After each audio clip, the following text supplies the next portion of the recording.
guys, this is a reaction video to the Midnight Deep Dive that happened just yesterday, and I'm giving my thoughts and my opinions based off on a introverted solo player for a massive MMORPG, so I hope that comes somewhat educational. Enjoy. Let's do it.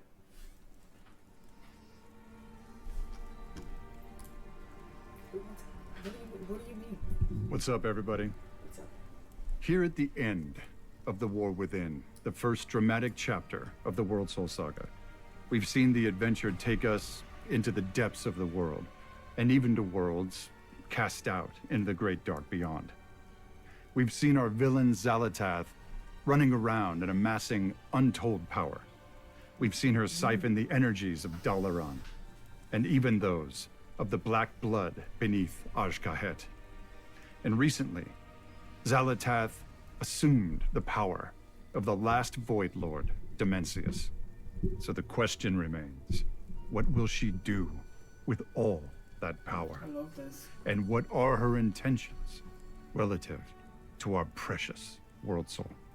So now, as midnight descends, and the second, darker chapter of our trilogy begins, Xal'atath has returned to Azeroth, leading an army known as the Devouring Host, intent on snuffing out the light of the Sunwell and plunging the world into darkness.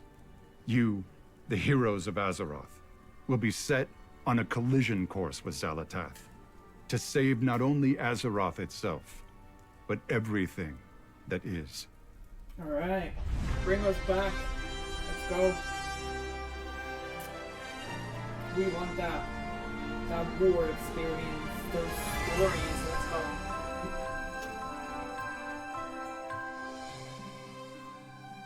Hi everyone.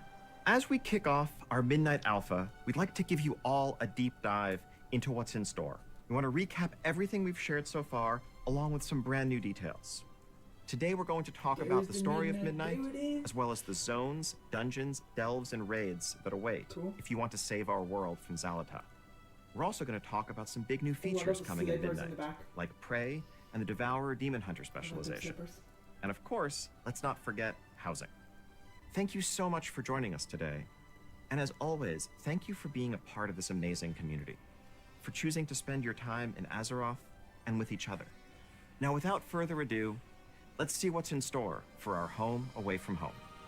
Let's do it. After all, it's nearly midnight. Ooh, I love that. That was good. The void storm rages in the sky, a surging vortex of shadow and chaos. That voice. Xal'atath has returned. Wielding the dark heart, she carves a path of destruction through once tranquil lands. Her all-consuming goal: devour the heavens, blot out all light, and bring about her midnight. It is in the shadow of this swirling storm that the defenders of Azeroth must rally once more. For peace, for the light, for the good. This is not a battle. It is a reckoning. I still think she's so hot. Like, her character design, it's improved. It's improved so much since she was like seen first. Oh, she's in there.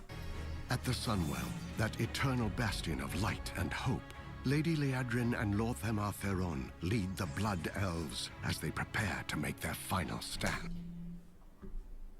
That was perfectly paused, but I'm so excited that we're going into Blood Elves because I don't personally play Blood Elves and I don't play Horde. I play Alliance, but we just haven't heard from them about them in for so long that it's so nice for them to get something, and I'm very excited because it's going to feel a bit fresh but also very driven in the original storyline, so I'm super excited. Because across all worlds and all stories, one thing never changes. Home is worth fighting for.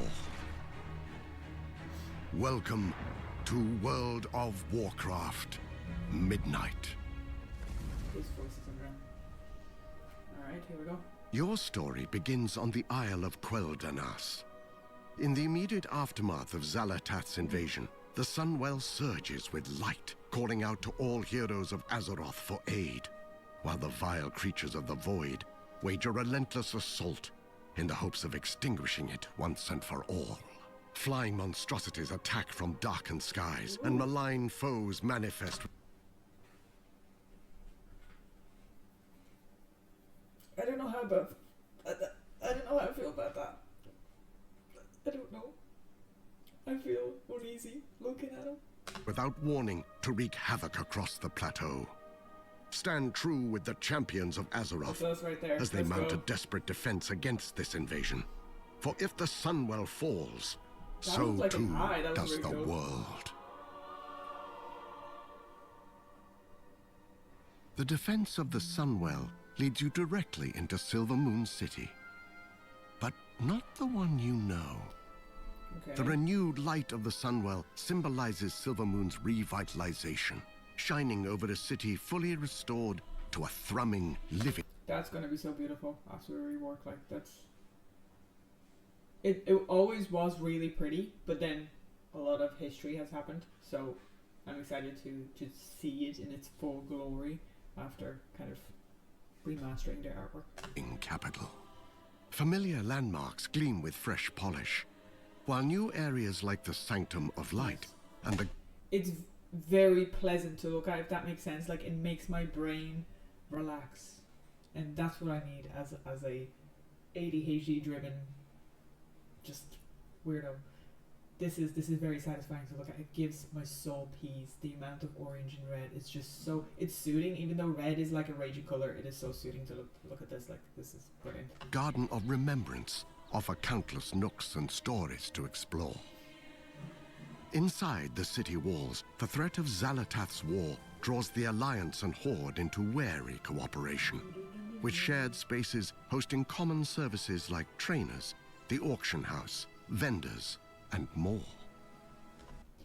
I understand the point of it is the collaboration between Alliance and Horde against a bigger power, and that has been the case for quite a few expansions now. But I do miss those days when it was Alliance against Horde. I miss it. I miss Horde having their own quest lines, their own storylines, their own personal integrated issues within their own clans, and then Alliance doing their own thing as well, and then clashing. I miss that. I understand that for this expansion we are kind of finishing up on a bigger story, but I do miss it, and I wish we kind of got a hint of that somewhere, where it's like those battles, those like, you know what I mean? If a Horde looked at me funny, let's do it, bro. Like, you know? Around a third of the city remains off-limits to those under the Lion's banner, so the Alliance allegiant should Pretty tread standard. lightly or risk being attacked on sight. Outside the city walls, however, is where your role in the fight against the Void really begins to take shape. The strength of the Sunwell infuses Eversong Woods with restorative energy, healing much of the damage of war's past. Are they new creeps or did they remastered? These mana, what were they called? Mana Reavers? Ooh, they look sick as hell. I love that design. Well done to them. Past and filling the zone with new growth and new life. All of what you remember of this lush, thriving forest is here. But Eversong is also a reimagined landscape of increased scale and greater beauty. Most noticeably, the Ghostlands and Eversong Woods are now joined into one large zone, which is itself joined to the Eastern Kingdoms. Eversong's flourishing fluorescence is not without complication. Though the Sunwell's light is a boon to the environment, its surging power causes pockets of light bloom, small groves of light-enriched growth, to experience surges of their own. The light bloom's rampant propagation, if left unchecked, threatens to smother all life under an overgrown tangle. Your adventures through Eversong will have you investigating the light bloom, dealing with the aftermath of a Hawkstrider chick gone wild. I love how they suddenly slide in those little quests, like, don't forget, you're gonna be doing all these weird quests that we're just gonna throw at you, because why not? You know, like, we're gonna be investigating an overgrown bush. I'm excited. Helping a suspicious apothecary with questionable motives, untangling the secrets of two feuding nobles, and even getting caught up in a sinister murder plot, alongside Magister Umbric as he works to crack the secrets of the Void. Oh,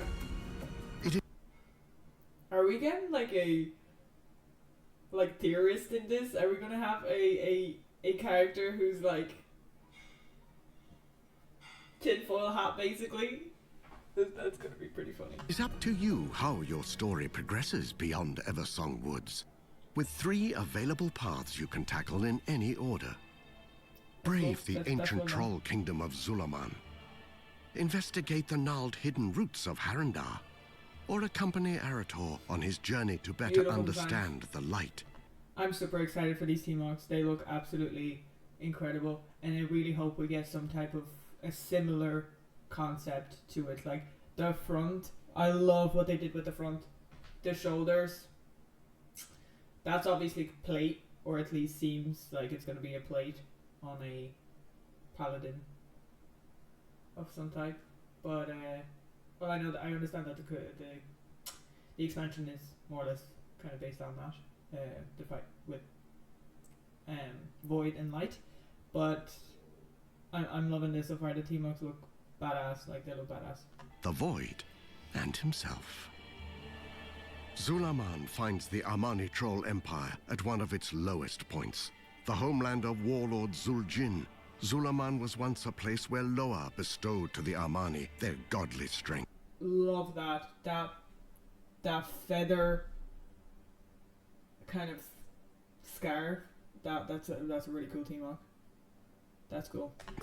And were devoutly revered in kind. The cap. temples still Can stand, we get the cap weathered but for proud. Druids, bro? The eagle, the lynx, the dragon hawk, and the bear. Ascend windswept sky-scraping peaks, explore ruins shrouded in fog, traverse stormy wilds teeming with They really did put him in there, didn't they? They really did put him in there. vicious beasts, and accompany Zul'jah. Ooh, look at this. This is unreal. This looks badass. Oh my god, makes me want to main my pally again. Is he holding a dagger? Are we talking leather, maybe? Granddaughter of Zuljin, No, and the it's a mace. pragmatic pillar But of it's strength now leading the Amani, as she seeks a means to save her people from void-aligned cultists We better and the get team arcs like monsters that. they revere. The Amani are invaluable allies in the defense against Zalatath's invading force. feel If that. you help them fight for their home, they will help you fight for yours. At the Did we just get an allied race confirmation there? If we help them, they help us? Is that right? Is that right? confluence of the world tree's roots lies an impossible primordial jungle known as Harandar. It is here that Azeroth's entire I wanna see history dinosaurs. wraps, twists, and braids, Primordial, I wanna a see literal dinosaurs. entanglement of all that has been and all that will be. Harandar is a land of magical, powerful growth. That was Fungal cool. towers, glowing moss bridges, and entire villages sprout from Harandar's wild, organic fabrics. The pulsing heart gonna be of this fungal. knotted tangle That's is the exciting. cradle, once the domain of a nascent goddess, long vanished, and now the home of the Haranir, who have for generations lived secretly under its soothing light. The reclusive Haranir are a proud and insular people. They I'm not gonna lie, I'm gonna be very honest. Personally, I'm not very excited for this allied race at all because it's just it doesn't look badass. They don't look strong. They don't look brave. They don't. To me personally, it just doesn't. No. I don't know how to describe it, but I just need that kind of like when you looked at orcs, you seen the anger in their eyes, or like the scars from wars, and this. I feel like this is a little too soft for me personally. I'm not too excited about this allied race. I was a little excited by Raktir just purely because it was a dragon type, kind of. So there was always discussions of what they're gonna look like. But with the way I'm looking at these, I'm just Have long avoided interfering in matters of the world above. But Xalatath's destructive ambition does not stop at the surface, and the Haranir can no longer afford the luxury of neutrality. There is another way you can help with the defense of Azeroth against Xalatath's cruel machinations. Accompany Eretor, son of Turalian and Elaria Windrunner, on a continent-spanning journey in the hopes of bolstering the Sunwell and strengthening the vanguard of the light. This story-driven adventure finds you traveling with Eretor as he searches for sacred relics and attempts to peel back the mysteries of the void, all while grappling with his own relationships to his family and the light. Eretor's mission brings new experiences to familiar locations. Defend Light's Hope Chapel from an attack by Scourge forces. Fight through the darkened corridors of Scarlet Monastery to put to rest those who would pervert the light for their own nefarious gain, and work with Sunwalker Desco in Hammerfall. Look at those shoulders. They better give me those shoulders. I'll be mad pissed. They look clean as hell. To help Eretor in discovering the paladin he aspires to become. Eretor's story reaches its climax in the shadow of Blackrock. Are we going for like a God of War type of design? What's going on here? Mountain, where alongside the sons of Lothar, he must face the weight of his father's legacy and decide once and for all whether he is willing to rise to meet it. The raging center of an unraveling shadowy maelstrom and the epicenter of Xalatath's power, Voidstorm overflows with violence, chaos and hostility. Stormfields twist and fold its space. Gravity becomes untethered and tethers again. Insatiable void creatures known as Dominar stalk the storm, each one as unique and ancient as it is hateful and hungry. Okay, they look a bit better now that they have a bit more armor on. At first I was a bit taken back, but now that they have their kind of void armor on, which is fairly standard to the rest of the void within the gameplay and all the expansions, I feel like that's very much void. They look alright. They look pretty cool. They carry on their eternal hunt for power under the black gaze of 3 enormous nexus points, hubs. That's really giving me Lord of the Rings vibes, guys. This is, it really is.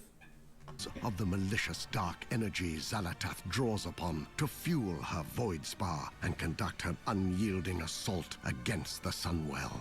Join Azeroth's champions and the Void Elves in their quest to understand what powers this storm and stave off its approach. Though much of the world of Midnight lies in the ominous shade of the encroaching void, there is at least one refuge for the weary, the Arcantina. What began as a hidden sanctuary is now a not-so-secret tavern haven for Horde and Alliance alike. A big, cozy space filled by music, chatter, and life. If the void is the bleak and the cold, the Arcantina is its opposite.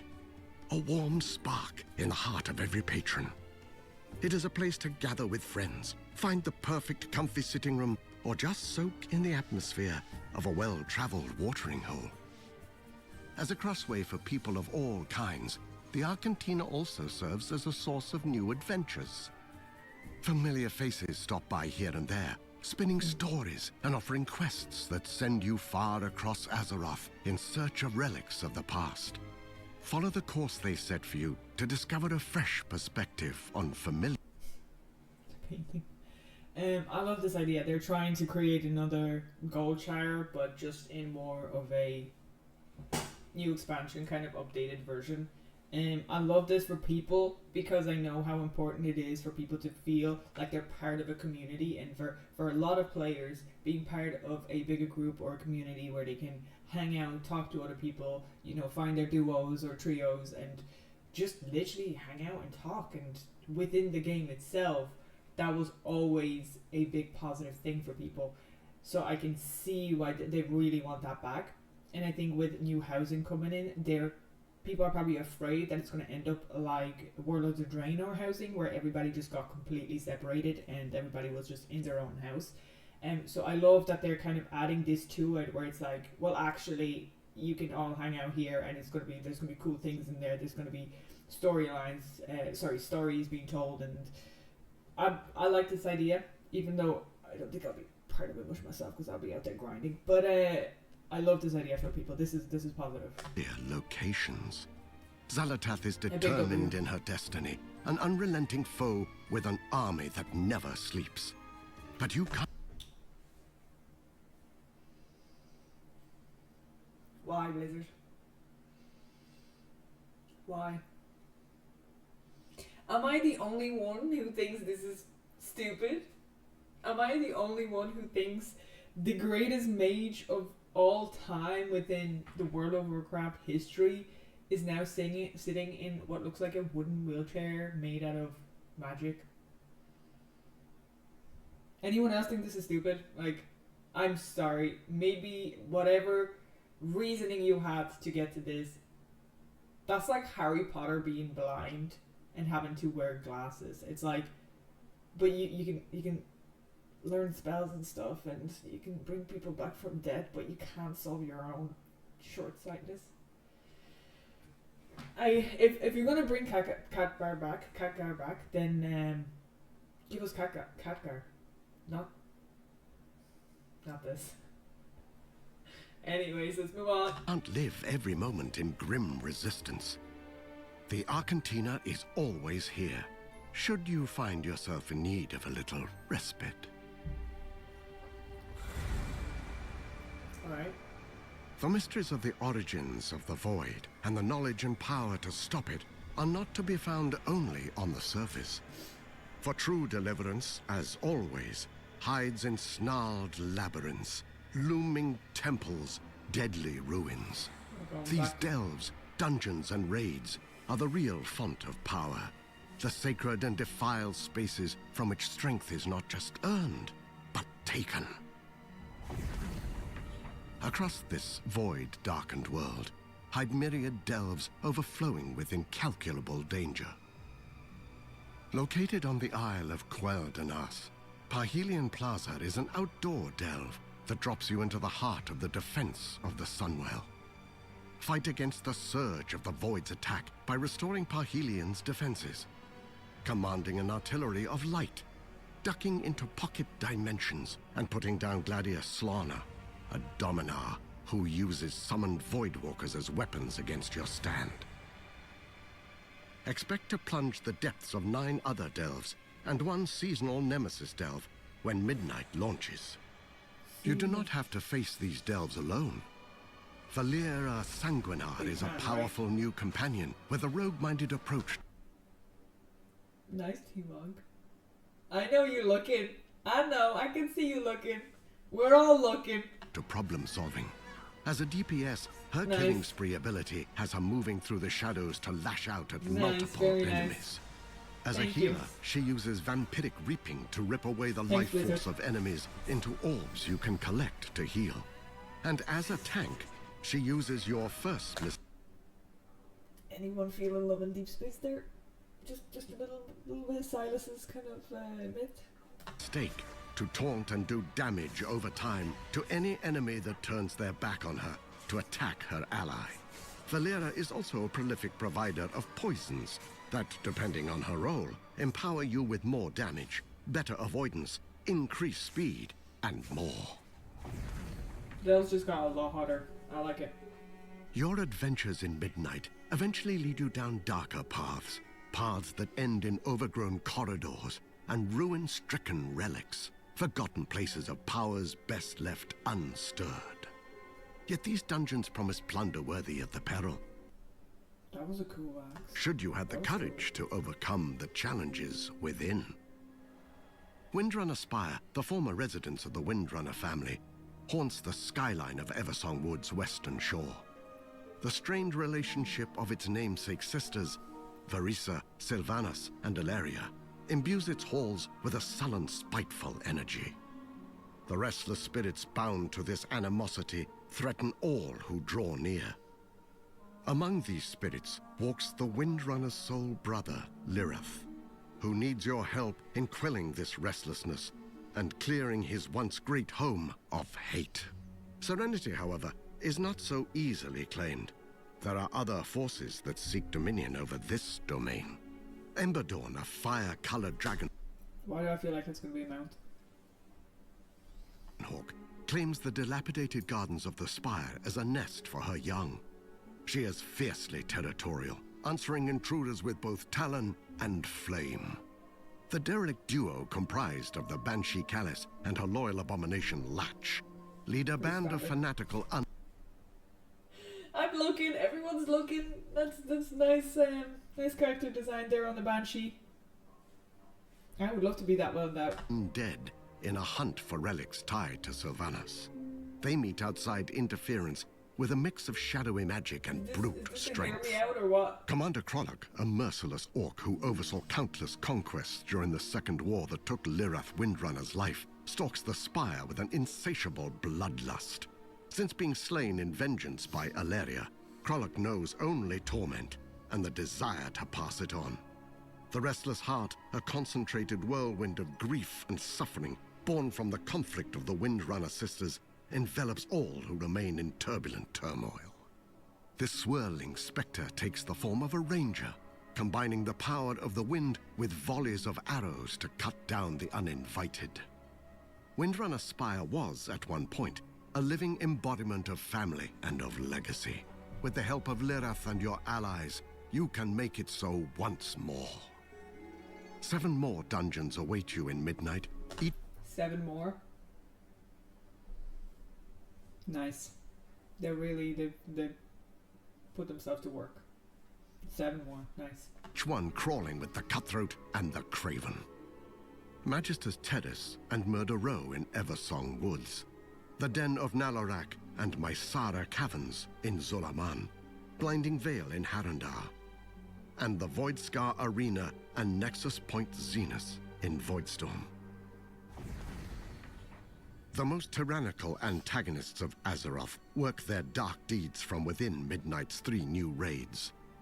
The Void Spire, where 6 bosses hold court over the heart of the Void, and muster against the amassing vanguard of the Light as it readies to storm the walls of Xalatath's stronghold.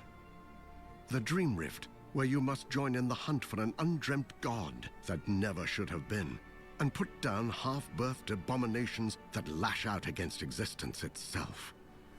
And the march on Quell Danas, an encounter still shrouded by the fog of war beyond the known presence of Beloren, the void-corrupted phoenix, who stakes a ceaseless watch over the entrance to the chambers beyond. The void threatens to end all. So we're getting 3 raids? Did I count that right? Call me out if not. We're getting 2 standard raids and then we're getting the, I want to say the expansion raid, because that one seems to be focused on the storyline. All of Azeroth, to rend the world in the squall of a black tempest. But the extraordinary power it carries does provide opportunities to those heroes willing to embrace it.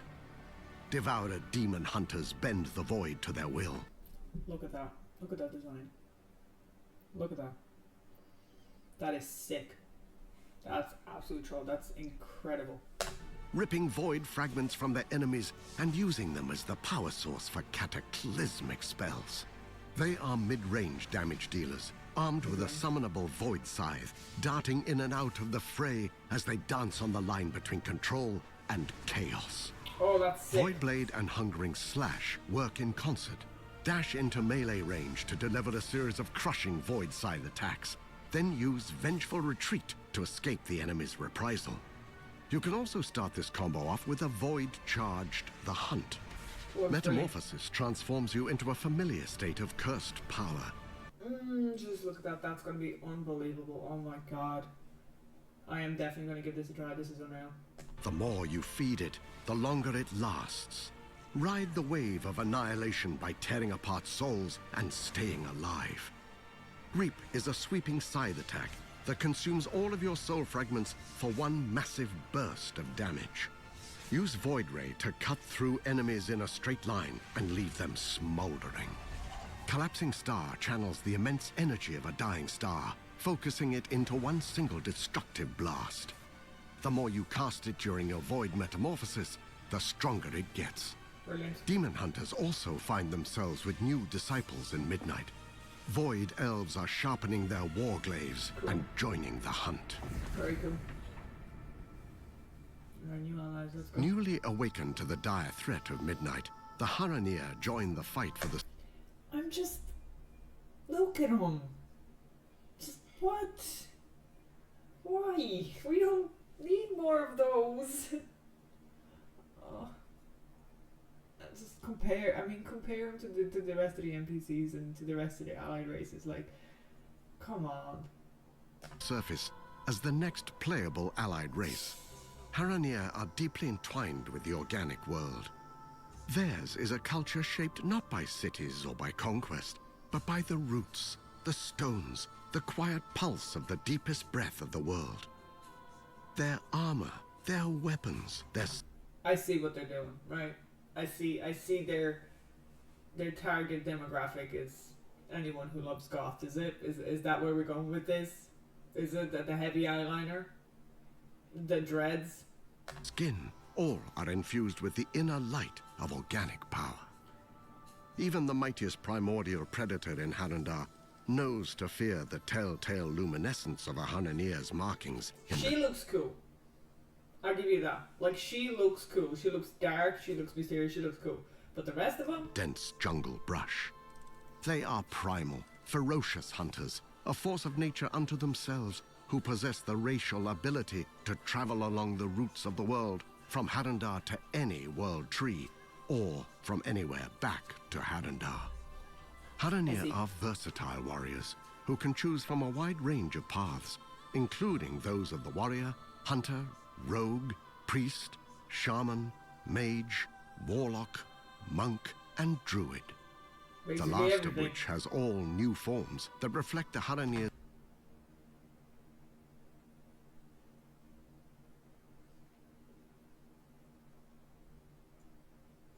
I mean, this is kind of cool. The tree. Alright, it just looks a bit more... I think they all just look a bit more goth. Like, is this the way we're going with this? Me, as a main druid, like, this is this all goth? Is this supposed to be the tank? Like, the bear form? I'm not seeing this one. It doesn't really feel tanky. The flight form, like, it's cool, it's bad. But, I'm guessing this is for the swimming form. And this is my ground mount form? This? Oh my. Unique connection to those hidden parts of the earth. Prey is a secret opt-in initiative run out of Silvermoon City by Astalor Bloodsworn, Ooh, I a love blood these elf with what some might call a That's cool. colorful past. Astalor is after one thing: anguish, a powerful magic siphoned from Azeroth's deadliest threats, and he's offering generous compensation to heroes who are courageous or foolhardy enough to go chase it. Astalor's lair in Murder Row is your base of operations for Prey, the place where you pick your targets, track your progress, and collect your rewards, including cosmetics, mounts, titles, and housing items. Oh, The cool, deeper man. you Okay. go, Digging the that. harder the challenges, and the more you unlock. Prey Alright. has 3 difficulties. Normal, which serves as an introduction to the system, along with offering plenty of challenge. Hard, where the ambushes get meaner and the encounters more intense. And Nightmare, It which looks is like just a It looks like a really hot Karen in the male version. I'm not gonna lie. He looks hot. about the fastest way to gain intimate knowledge of Midnight's many new and scenic graveyards. Prey can ambush you at any time, whether you're questing, exploring, or minding your own business. Each time you defeat your target, you increase your advantage by tiring them out and buying time to find whatever dark hole they're hiding in. Okay. Higher difficulties incorporate torments, personal afflictions that only impact... So is this something that you're just gonna turn on in the game, I wonder? Like you're gonna allow for Prey to I like this has to be optional. I wouldn't say that. Like, I think they're taking it out of the maw is when the jailer was, the more time you spend in the maw, the jailer got more upset and pissed off and started sending assassins after you. I assume this is a very similar concept, except for you have to have an option to change whether you want it on or not, and then obviously they're giving you the difficulties, but it has to be optional, right? Like, I don't want to be out there gathering my herbs and I just get backstabbed. That'd be weird. You. Torments cause a wide range of effects, like creating an AoE damage puddle under recently. But what I love about this is the fact that it's solo play. Right? I don't need to play with anyone else. I could just do my own thing and just be getting back shots, bro. Deceased foes, or haunting you with a bloody spirit that deals lethal damage when it catches you. A torment can also manifest in the form of Astalor's impatience, forcing you to make a kill within a specific time limit before Astalor simply extracts his payment from you. Prey targets are all different, and all deadly. Magister Sunbreaker, a disgraced blood elf whose reckless magic is a threat to Silvermoon and everyone near it. High Vindicator Varim, a zealot who believes the void can only be defeated by covering the entire world in holy flame, and is ready to put that belief to the test. Executor Canius, a sadistic dominar whose primary hobby is murdering anyone foolish enough to challenge his martial prowess. Prey is a way to add excitement, unpredictability, and challenge to your journey through midnight. But be warned, there's a reason Astalor isn't chasing these targets himself.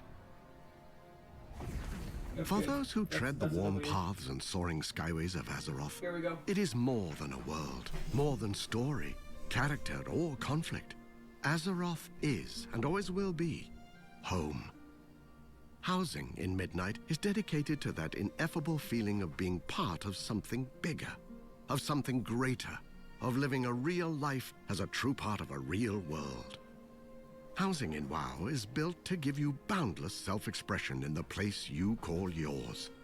Collect hundreds of decorations and dive deep on customization. Hundreds. Love Place, rotate, scale, and move items to your heart's content.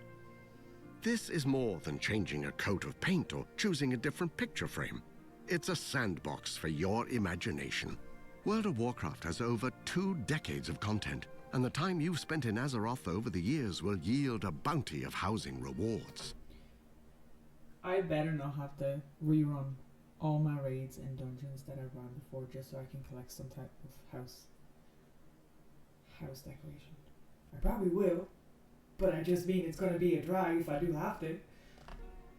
Milestones like completing your Legion Order Hall campaign or finishing completionist achievements like Back to the Beyond will award housing items post facto. You'll also earn decor through dungeons and raids, reputation vendors, achievements, quest lines, housing endeavors, the auction house, holidays and live events, and crafting. All professions from all expansions can craft decor. Nice. Search the world for lumber, a new gathering resource, and use it to craft decorations that can be bought and sold on the... So we're basically remaking Worlds of Draenor, but in like in a better way, I would assume, because you can craft things and you can also share those things with others and sell them in auction house. So that's it's not just the personal experience; they're including everyone and making like a whole social thing out of it. So you're not just doing it for yourself, which is good. It's positive. It's lovely. Auction house. Many housing-specific items can be dyed, giving you greater control of the finer details of decorating. Look at the range on that colours. Imagine your That's dream nice. home. That's Collect cool. and craft the decor to bring it to reality. Then tweak it until it is just right. Oh, what a W. Floor plans are flexible. You can rotate and stack rooms to create multi-floor structures. A variety of room types and shapes are available, including normal squares and rectangles, L and T hallways, as well as some more fantastical configurations. Advanced mode takes the toolset even further, allowing you to adjust each piece of decor exactly as you want.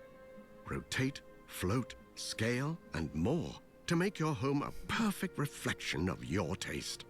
And that's just the inside. The outside of your house is also customizable.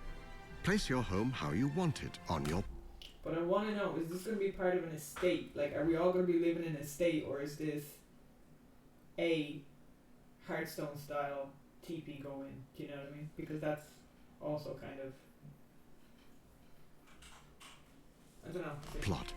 Add fountains, statues, planters, and more. Change out your windows. Pick the perfect chimney. Add a tower. And decide on the door of your dreams. Exterior plots also have the same advanced mode as interiors for even more modification. At Midnight's official launch, you'll have a choice between exterior themes based on orcs, humans, blood elves, and night elves. Nice. These aren't just skins.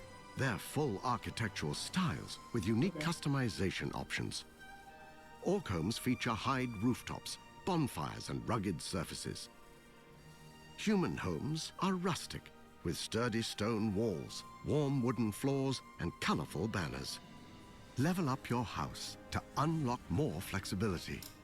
New rooms and floors, bigger house sizes, increases in the number of spots for decor, and more. Every house is in a shared zone known as a There we go. There we go. neighborhood, where you and others can show off your homes, build community. Can we have a dog? Why are those two dogs the same?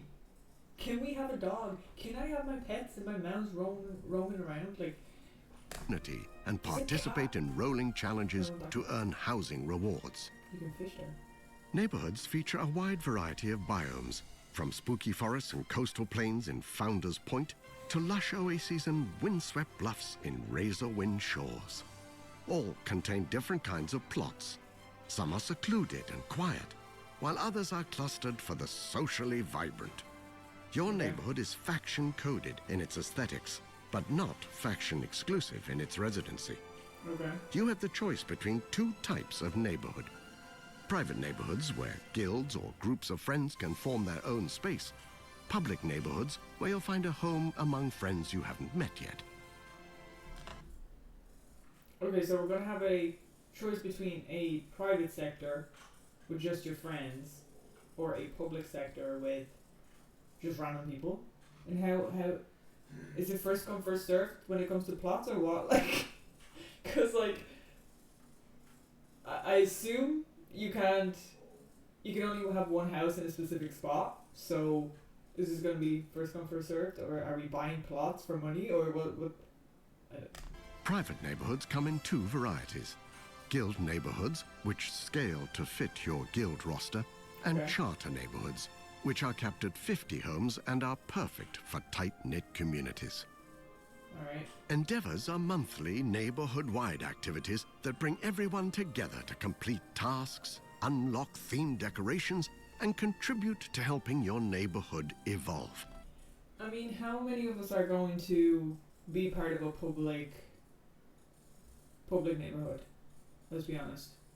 I feel like guilds are just going to be part of guild ones because you want to just hang out with the people that you know, right? And for me, as a solo introvert, I'm going to probably just make I'm in my own guild with myself, basically, right? So I'm just going to make a guild one, but by myself. That would be me.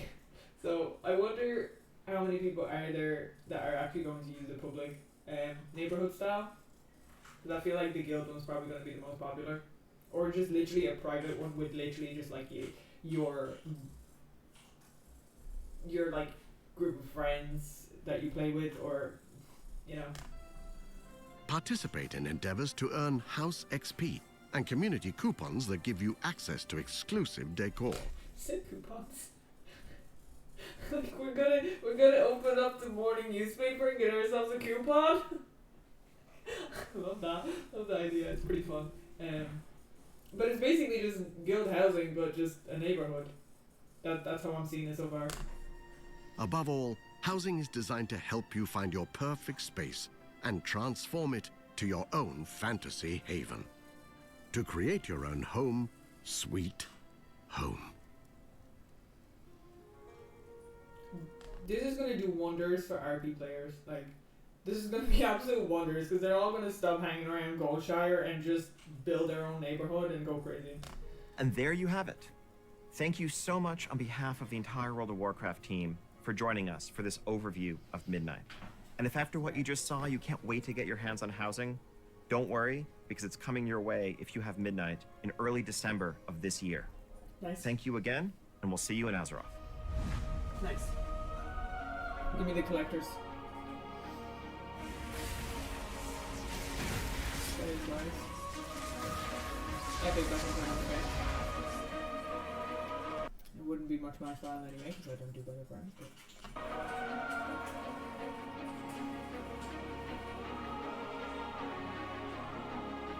This was cool. I thought this was really cool because I was able to go back in time by myself and relive certain stories and actually be interactive with it. So actually, I want to say roleplay, but like actually be in there and they throw you through certain scenes and stuff. And that was really cool. So I'm actually excited for them to add more to it.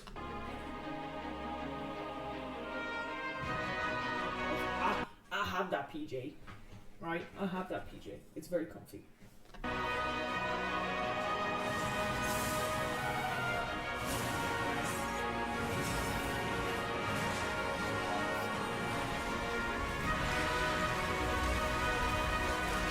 Love this. This is great. This is clean. This is just not overwhelming. This doesn't make my brain scream.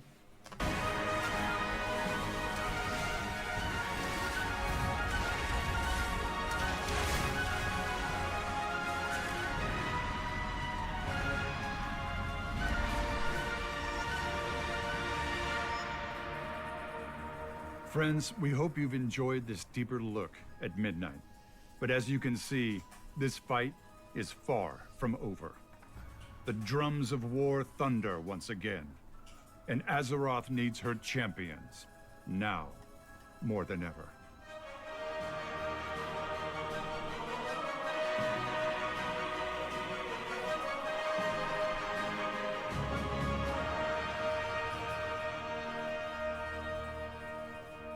Very nice. Very nice. That's pretty much it, I think. Overall, an absolute W.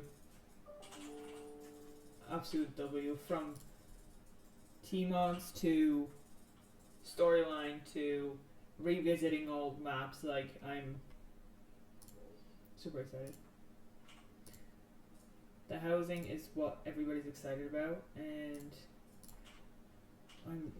it's such a huge W on the amount of editing and everything you can do about it. And this new spec is gonna be absolutely disgusting. It's gonna be unreal. It's gonna be so overpowered. So you might as well just make one at the start and just you won't even have to be doing much grinding through the new expansion if you have the new Demon Hunter. They're looking real. Brilliant. Anyway, overall an absolute W. Super excited. I'm gonna go check out if there's a collector's edition. Where is it? I need it. But yeah, great thoughts on it. Great thoughts. I'll see you guys in the next one. By tearing apart